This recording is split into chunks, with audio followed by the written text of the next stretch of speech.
tadi setelah dunia itu ada alam apa? Kubur. Sebelum pindah ke akhirat, pertengahannya ada alam kubur. Nih lihat sini nih. Kalau orang sudah selesai di alam ini, maka Allah wafatkan. Kullu nafsin dha'iqatul maut. Setiap yang punya jiwa akan kedatangan maut. Siapa yang bawa maut? Namanya malakul maut. Kalau malakul maut sudah bawa maut, maka dia mulai mewafatkan sampai meninggalkan dunia ini. Apa dalilnya Ustaz? Quran surah 32 ayat yang ke-11, paling kanan sebelah bawah.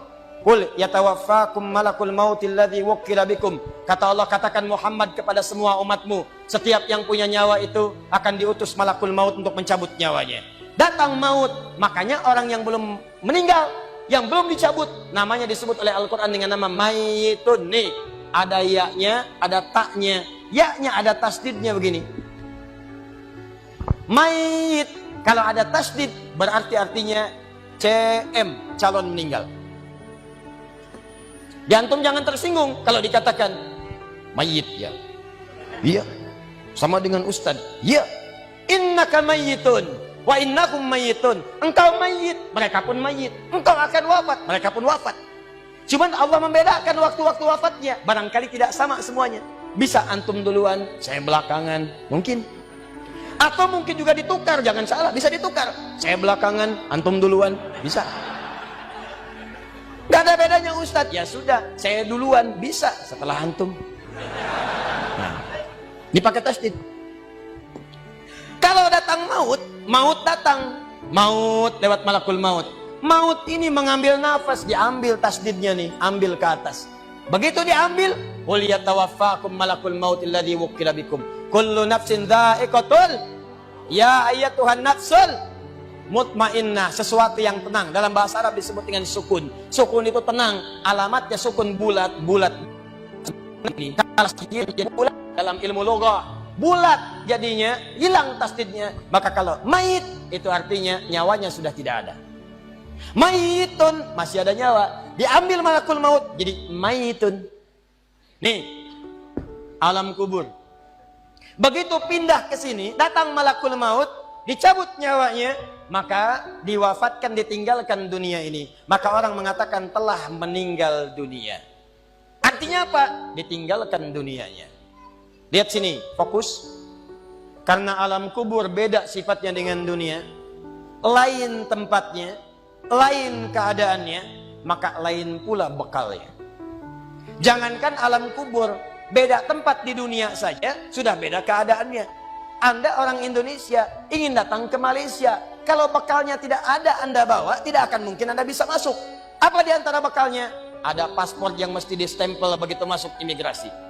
Pergi lebih jauh lagi, misalnya saya pengen ke Australia, maka Anda harus ngajukan untuk mendapatkan visa. Lebih jauh ke Amerika, visanya bisa lebih sulit lagi. Maka bagaimana dengan alam kubur yang sifat keadaannya beda dengan dunia? Makanya bekalnya pun tidak akan sama. Jadi kalau Anda cuma mengumpulkan bekal dunia, maka semua bekal itu akan ditinggalkan saat di dunia. Maka orang mengatakan meninggal dunia, maksudnya meninggalkan dunia dengan semua bekalnya. Nih, maaf ya, jam dunia, baju dunia, handphone dunia, gelas dunia.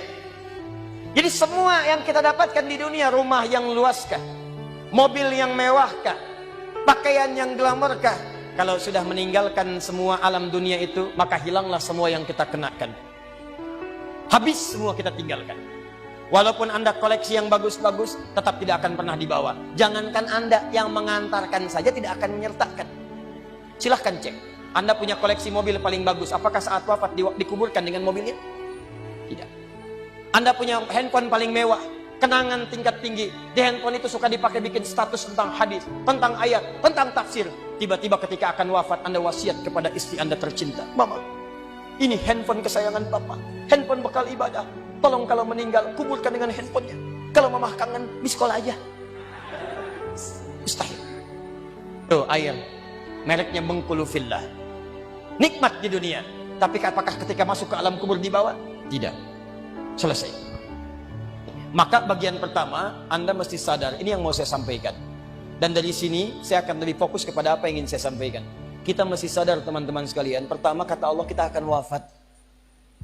antum akan meninggal. Wafat. Wafat. Wafat. Wafat. Jadi antum kalau melihat di cermin tuh, ngaca dulu, ngaca, tunjuk wajah antum, wafat. Kamu akan wafat. Ketika Anda sadar Anda akan wafat, meninggalkan dunia ini, maka Anda mesti paham, udah punya bekal belum untuk pulang? Udah punya persiapan belum? Jangan-jangan Anda sibuk menyalakan rumah dunia Anda. Begitu padam listriknya, sibuk telepon PLN, telepon ini, telepon itu. Masuk ke alam kubur nggak ada cahaya, mau PLN mana yang dihubungi? PLN yang datang malaikat mungkar. Menerbuka. Siapa Tuhanmu? Siapa nabimu? Apa kitabmu? PLN.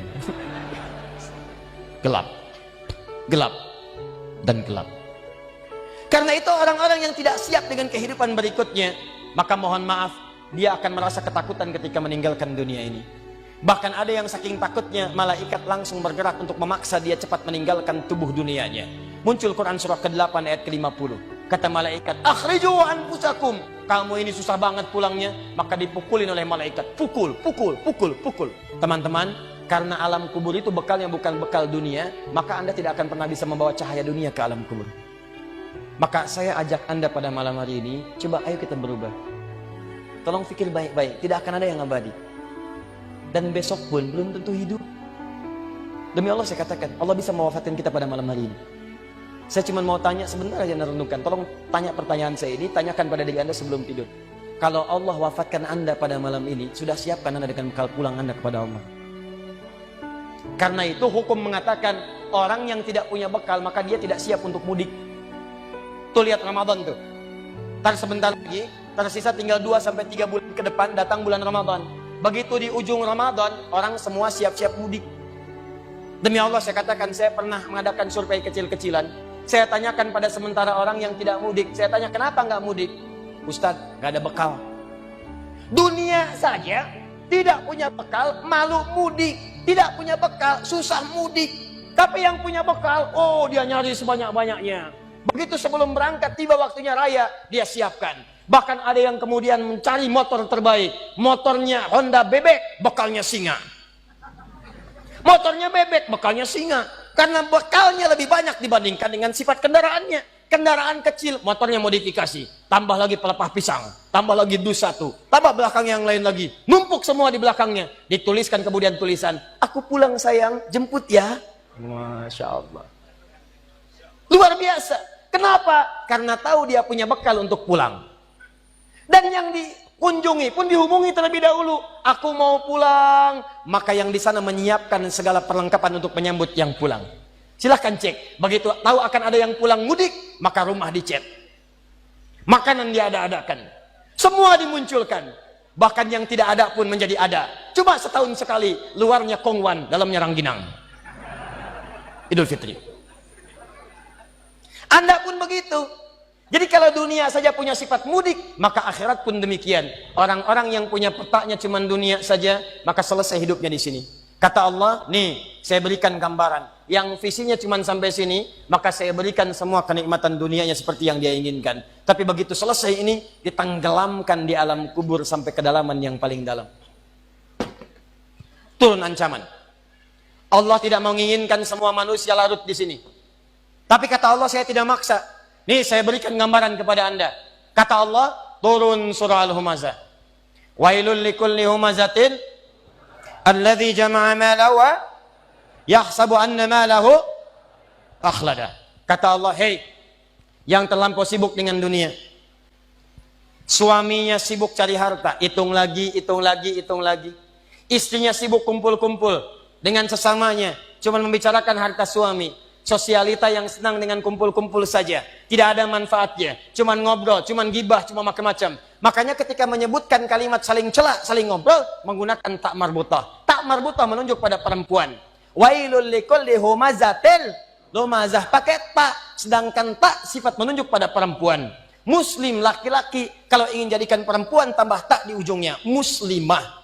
Mukmin laki-laki, perempuan mukminah. soim laki-laki, perempuan, wah itu dia. Sesuatu yang kokoh, kuat, berwibawa, mantap, punya tenaga. Makanya tanda-tanda laki-laki pun beda. Punya kumis, laki-laki berkumis, perempuan tidak. Punya wibawa, punya kata-kata yang kuat. Makanya kalau ada laki-laki suaranya sedikit gemulai saja, itu akan kehilangan sifat wibawanya.